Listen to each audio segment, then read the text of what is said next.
Apocalypse Diary, Day 2. Filming in the garage so we don't have to suffer the sounds of an overly tired baby who doesn't want to go down for her nap. Don't worry, she's fine. She's in her little pack-and-play thing. She can't go anywhere. And I can still hear her from here, but hopefully listeners don't have to. So, status update, Day 2. Still have plenty of food. Still have plenty of water. The lights are still on. The heat's still on. Water's still on. Internet still on. We're sitting good. Doing alright. Despite the fact that we're on Day 4 of quarantine. So, for my ramble today, I'm going to talk a bit about Supernatural, which is a show I greatly appreciate. I really do. I love that show. I'm only critical of it because, people are often critical of the things they love. So, finally, spoiler alert for some stuff that's happening in the final season, which, funny enough, I haven't actually seen myself. This is just something that I happened to see on my YouTube feed come up, but spoiler alerts for things I don't even have a context for. So, there's your warning. So, in this little clip, Sam and Dean meet their alternate universe counterparts of themselves. And the show's kind of in a roundabout way finally addressing something that I've had a problem with since, Season 1. So, Sam and Dean and alternate Sam and Dean are sitting in the bunker talking to each other, and alternate Sam and Dean are like these awful, spoiled, rich, preppy versions of themselves. And they're asking normal Sam and Dean a bunch of questions, and they just happen to drop the fact that, oh yeah, no, we operate worldwide, not just in the United States. We always have two pilots on standby to take us wherever we want to go. And normal Sam and Dean are like, you have your own plane? And then alternate Sam and Dean are like, yeah. And then regular Sam and Dean are like, how do you afford that? To which alternate Sam and Dean say, we get paid? Paid? For what? For hunting monsters? And it's like, oh, fucking finally! Thank you! Somebody finally noticed the monster problem is actually, ponying up the dough to do something about it. Which kind of raises another question that I had about the show from Day 1, and it's as prevalent as monster attacks are, because, hundreds, if not thousands of innocent people have died over the entire course of Supernatural, and the only people seeming to, notice or do something about it are, these weirdos like Sam and Dean who are just out on the road, basically, on their own dime, hunting and killing all these things, and it's with all the bullshit that happens in that series, all the crazy death, and especially in the later seasons with, angels nuking entire towns off the face of the earth, it's does the U.S. government just not notice?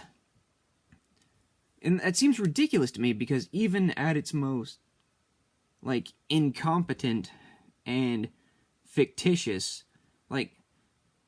there's no way the government can't notice what's going on. And, suspension of disbelief and, demon memory wiping and blah, blah, blah magic-y bullshit, that can only carry you so far into not noticing something. It's and even if, the government itself didn't notice, what about the military?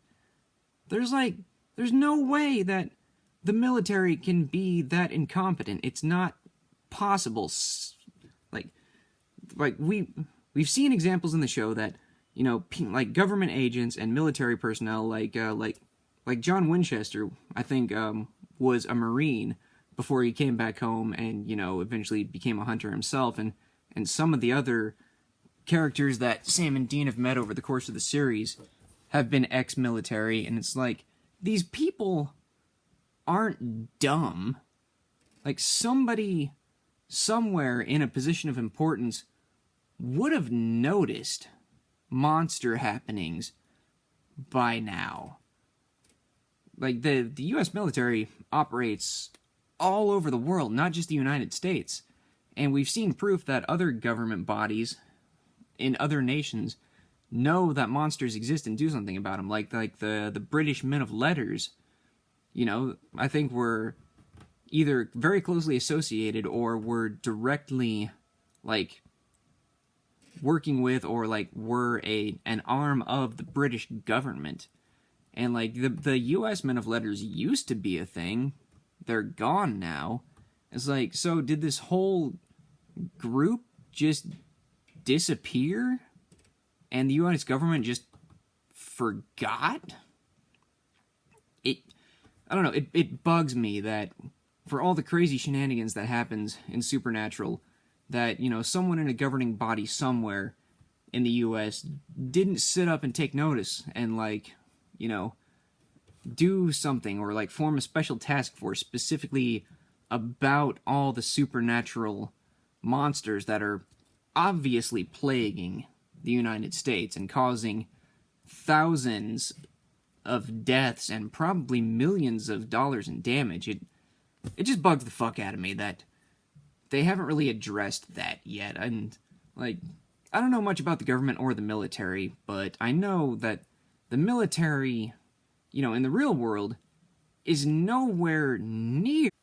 Ooh, you know what? This would actually be a good question to ask my biological dad. He's ex-military.